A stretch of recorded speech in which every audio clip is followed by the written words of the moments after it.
say Top Billin. Top Billin, we are. Now listen, I said I was going to come back and put a little focus on the rushing effort, right? As far as the defense goes, right? Definitely not a fantastic showing in that department, but I do see some things that are correctable, and it may take a little bit of a scheme adjustment from my man Manny Diaz, right? The new Dr. Pressure, Manny Diaz. I said it before when I did something in the offseason there on that defense, and I talked about all the fabricated pressure packages. This is a heat-you-up defense. It's a heat-seeking missile defense built for third downs. They want to get you in third and long, and they're going to hunt you up, straight up. Now, on early base downs there, we knew possibly coming in that there could be a problem because of the lack of girth, right? Gotta pause that. Because of the lack of big bodies along the line of scrimmage there. I was wondering if they would flip some of these offensive linemen who will see no times, some of these guys who, I don't know, like a Nick Dawkins or somebody just over 310 pounds. It's one of these guys more like a 6'4", 6'5" type cats there, and just have them stand in the middle. But as you can see here, Coach Diaz's defense, right, whether it be working with a 3 and a bump or if it's just a 4-man front with all guys with their hands in the dirt in a 3-point stance, it's going to be a gap penetrating defense, right? You're going to play the run on the way to the passer. Now, we'll let this roll right here. Look at this. I want you to see. Now look at that. That's just pure gap penetration right there, right? Pure gap penetration, almost like a whole bunch of slanting going on as well, right? A lot of guys are picking a gap and they're getting through that gap, whereas now if you follow this channel, you know the bulk of my career has been spent covering the University of Georgia and Alabama, right? Both of those teams I started my career off covering as far as college football goes, and they have similar philosophies on defense. On early base downs, right, they're going to man the man, right? They're going to work against the man. They're going to two-gap, right? So they're going to control these gaps here, but they're going to do so from a position of strength. They're going to stick that foot in front of that man and control that guy, right? You're going to take that guy, you're going to stand parallel to the line of scrimmage, and you're going to establish yourself in that manner. And you're also doing it with guys who are more like 315, 330, and you have multiple guys like that. There's probably nobody 300 pounds on this line of scrimmage right here. I see Akeem Beamon in these guys, Zane Durant, Devon Ellis, and these guys are close, but they're shorter, squattier players right there. And as you can see, these guys are slanting off the ball.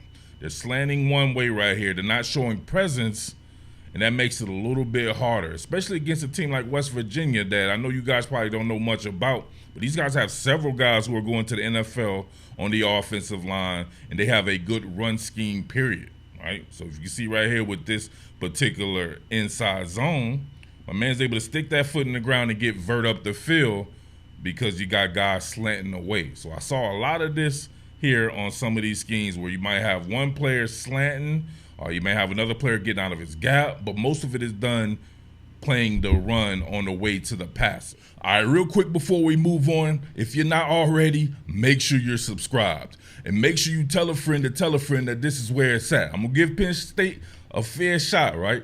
I honestly don't like to cover a team that I'm a fan of because I'd rather just sit back, kick back, relax. You know what I'm saying? Go kick it with the homies or something like that and watch the game instead of having to work the game here. So I'm going to give it a fair shot, but you have to do your part. Make sure you're sharing this on message boards and social media as well. Make sure you're spreading the content, guys. Remember, sharing is caring, right? So if we look at this personnel right here, right, on a 4-man front, they did a great job of illustrating this out on the NBC telecast right here. So you have a 4-man front, but you have, looks like Devon Ellis here at a 3 technique. That looks like Akeem Beamon at a 2-eye. So you got a cat about 290 pounds at a 2-eye. And you're taking these guys and you're once again doing what I said before. You're taking these guys and you're having them slant gaps, right? That's not going to get it done, right? I know people are worried about Ohio State, Michigan. I agree, right? That's probably not going to get it done against those guys. Ohio State, though, a lot of teams that have given them fits or even more, even a team like Georgia that does good against the run were given fits by Ohio State because of the pass. To me, Penn State built to beat a team like Ohio State because Penn State's built against the pass. But on stuff like this, man, this is just too easy. Absolutely too easy right here. Look at them, super slanting, taking out the play. Now, people were talking about them being pushed around. I don't consider that pushing around. You get a late ad here. I want to say that's my man Curtis Jacobs right here, CJ, on a late ad, right? So you want to run with those 5 guys. You got to be able to have pressure. I mean, you got to be able to have somebody man the man. Somebody right here holding up at the point of attack to help somebody like CJ here approaching a gap. But you essentially take all these guys out of the play by slanting them. Then look, he's being nosy. They're in another man's gap. You have to be able to practice gapstance. You have to be able to practice gapstance, baby. Don't be in another man's gap there, slanting yourself out of plays and everything. You can see right here, this is just nobody there. Nobody there. And it could be a play action, so if you're a second-level player like a dual Carter, you have to be wary of that. All different kinds of things right there, and that's how they break off 5 and 6 yards. But listen, let's not mince anything here. They only had 7 points late in the fourth quarter when the reserves came in. So it's not like they were getting totally destroyed. So keep that in mind. This is West Virginia. This is not Northwest State of School for the Blind in automotive tire repair, right? This is West Virginia. So you got to also keep that in mind. They only had 7 points when the reserves came in. All right, so quick question. Does anyone know of anybody on the roster who could sit over the outside shoulder of a center or man up with the center and just completely ragdoll him or stand his ground, be in the stand your ground law? I'm not sure if there's anyone like that on the team, right? So if you see something like this, once again, to me, slanting, or if they're giving these guys a reason to run a multi-gap approach, right, or to skip gaps, to me, it's glorified guessing, right? You're shooting over here. They're doubling off your in-man on the line of scrimmage, or at least your faux in-man on the line of scrimmage here, being able to wall him off there. You get Abdul Carter here as an overhang defender. He's walled off there. You're making it too easy. This is not necessarily being pushed around. Look at that. Is that really being pushed around? There's just no bodies there. It's usually getting up to the second or third level here, just because your first level is not being competitive by taking themselves out of the play. You see it, right? Guys are moving towards where they think the run is going. This is just a simple inside zone play here. And you can see, right, walled off here, double-double. Double-double. They just have more bodies than you have there, and they have more bodies. And since they do have more bodies, you would want larger bodies there to be able to combat that. But it's not available, right, from a scheme standpoint. Now, ultimately, it may not matter. Like I said before, they only had 7 points. And you would think Ohio State, Michigan, some of these teams, right, much love out there to Maryland as well.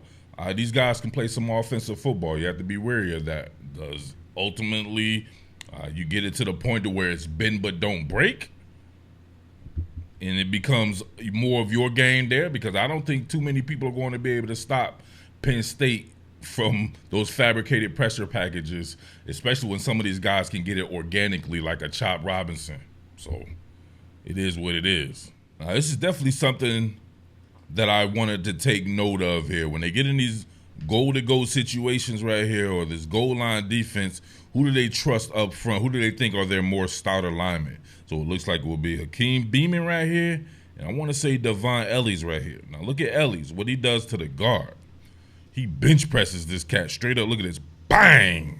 Collapsed his spinal column, shot him all the way back at depth like he was a running back. Right? He shot that man back to the running back position right there. You can tell he's a strong kid, no doubt about that, when he gets to man up instead of trying to slant a gap there. Now, you can see the stand your ground law working right here. Hakeem Beamon battling right there, not really going anywhere with it. So kind of a stalemate going on right there. But, of course, you got Chop Robbie here, Abdul Carter, Kalen King, Denied Dennis Sutton they put in as a bigger lineman, more of your 6 technique lineman type here. So Curtis Jacobs there, and then Elsdon. So I'm gonna leave Elsdon alone, right? These are still college players. There's no doubt they're still college players, so I'm not gonna disparage them. But Elsdon definitely not my favorite player on the team right here. Bang! He gets his spinal column collapsed as well right there. He's going to be needing a colostomy bag right there. Nothing to it but to do it right there. Not the stoutest of guys, not the biggest of guys. Most of these linebackers back off ball. Even a cat like Curtis Jacobs right there, not a big guy. So they're definitely going to have to try to maneuver this scheme. It's going to be up to Coach Diaz to be a little bit more patient on some of these rundowns and have them fit the man and not necessarily trying to rush upfield. All right, before I get out of here, there's a reason why I feel really good about the prospects on defense, and it's due to the fact that 3 of the best players, if not the 3 most talented players on defense to me, did not have that good a game. Abdul Carter did not play well, in my opinion. Chop Robinson wasn't as impactful as he normally is, and even Kalen King had some moments to where I was like, oh, come on there, especially with like his tackling and everything, coming up supporting the run. But Abdul Carter out in space in this particular game, he needs to either change his spikes or change his approach and break down and tackle. But we see right here, you get an in exchange. If I can do this correctly here, you get an in exchange here.